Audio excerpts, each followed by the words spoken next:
it's about time we get the borehole online. So I've got everything here that we need, and you might remember the borehole drilling video that we did. I'll link to it here up with a card, this side. So yesterday I removed the cap from the well casing, which was bent and welded closed by the drilling company, possibly to protect it. It's kind of a pain because it's a very thick steel. I did not really want to carry out the generator and then borrow a grinder, which would take way more than an hour to go and get it, use it, take it back. So used a handsaw. And here I've got the two solar panels, some class 8 and some class 3 pipe. So the class 8 pipe is good for 8 bars and class 3 is good for 3 bars. That's 800 kilopascals. It's probably 116 or 117 psi for the Americas, and class 3 is 3 bar. And then we've got the pump there, which I'll show you now. Got the 2.5mm cable.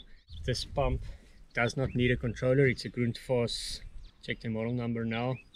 It's got a 70 or 80 meter head, got built-in controllers, got thermal protection, run dry protection and everything. So it just connects straight to the circuit breaker and the panels. We are water-wise, so probably be taking out a few 100 liters an hour, fill the tanks, and then that's it. No extra water needed other than that. Okay, let's get cracking.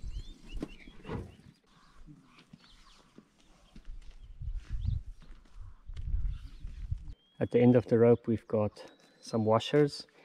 When you do that, you want to use something that won't get stuck. So drop it down until you hit the water, marked it with a knot, and then measured the length of pipe to get the depth. Foreman Cass is here.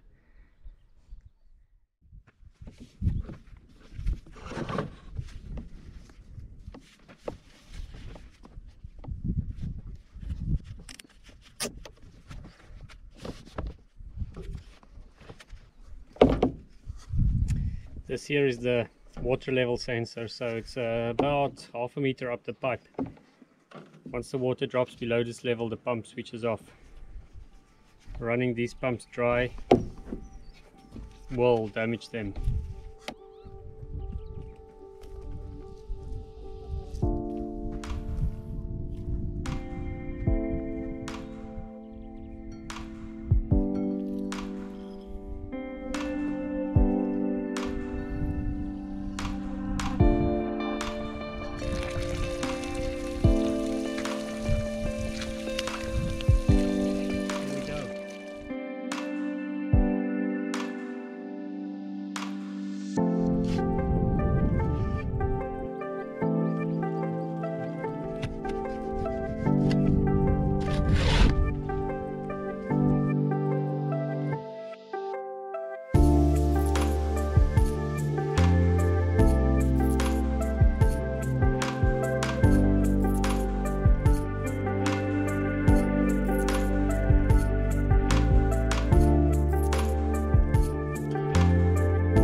So I'm busy finalizing the solar panel frame here at the well point, but I don't think that's going to be part of this video because there's a little bit of work that still needs to go in there, and I don't think you want to see me put in coach screws for the next 10 minutes. So I think we'll just jump to the point of water management and water sources and how we manage our water design here. Version 1 was the spring water, and that is filling the one tank that we have, and that's powered by nature's own power source up there, gravity, which gives us 20 meters, about 200 kilopascals of free gravity pressure there. And that's nice because we don't need additional booster pumps or so for pressure. That's very sufficient to drive sprinklers and get a nice shower and everything. So this is a self-sufficiency upgrade. We need to have a secondary water source. The problem with the fountain's water, the spring water, is that on hot days it slows down. There are days where it actually stops for a day or two, There's problems like wild animal hooves could step on it and break fittings. There's the porcupines that like to bite through it on the hot days.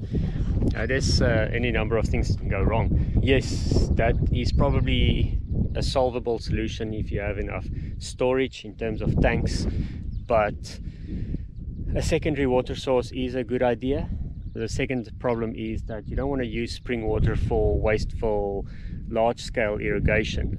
For now, to get it into our storage tank on the hill up there, kind of mix the two depending on what we need. If I need to irrigate, then I'll fill the storage tank with well water. Otherwise, we keep it filled with spring water, which gives us amazing water for cooking and drinking and making coffee and doing the seedlings. It's just that's a superior water source that you can trust. So that is the plan for version 2. As you can see here, as I'll try to show you the video, is that we pushed out a dam wall on the hills behind me there. The plan with that is, it's part of the version 2 water upgrades here, is to slow and soak and sink the rainwater there.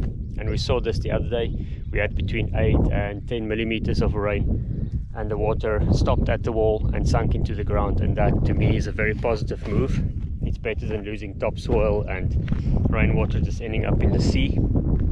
Is to get it back into the ground and to rehydrate the landscape and start restoring it in that way, because water first. It's about resilience and backup and having a supply of water.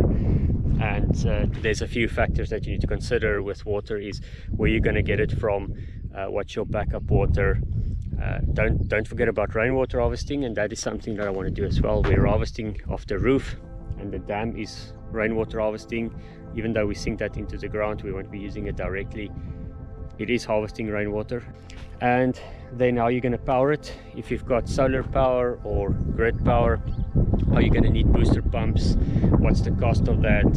Can you afford to have downtime on water pressure if you've got cloudy days or at night, or when your solar system goes down? At least got the hill, so we can put tanks almost anywhere and get almost any pressure. And that's version 2. So the 40 millimeter coming down the hill along with the collies enters the make way. Come on. So the 40 millimeter comes from the top of the tank, which is about 20 meters above us. That gives us a free gravity powered 2 bars of pressure, 200 kPa. This is the main valve. If I turn this off, the water from the top tank stops delivering. You want sufficient flow there, because this then divides into all the points of use depending on the valves. So I've got this design set up here because these banks will be eventually expanded sideways depending on how many use cases we've got, but each of them will supply something. The greenhouse, the house itself, the animal water drinking troughs, this one here goes to the irrigation timer, and so forth. This tank at the bottom is a 2,500 liter tank. This captures the overflow if we have any from the top, and this serves as a backup.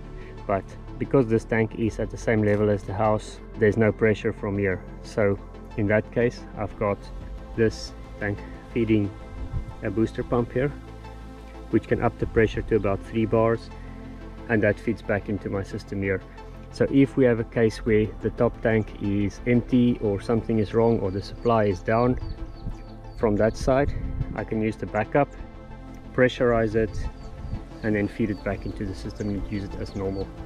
It's still a work in progress, and that's why there's so many pipes pointing in all kinds of directions, but it will evolve and improve over time. But each one of these lines that you see here have a purpose, and they're constantly doing their thing. And that is it for this one. I hope that you get some inspiration or motivation from this, and if you have any questions or ideas, let me know. We don't hold patents in knowledge, we like to share. And thank you for all the views and likes. See you next time. I need to go finish that now because it doesn't seem to be doing it by itself.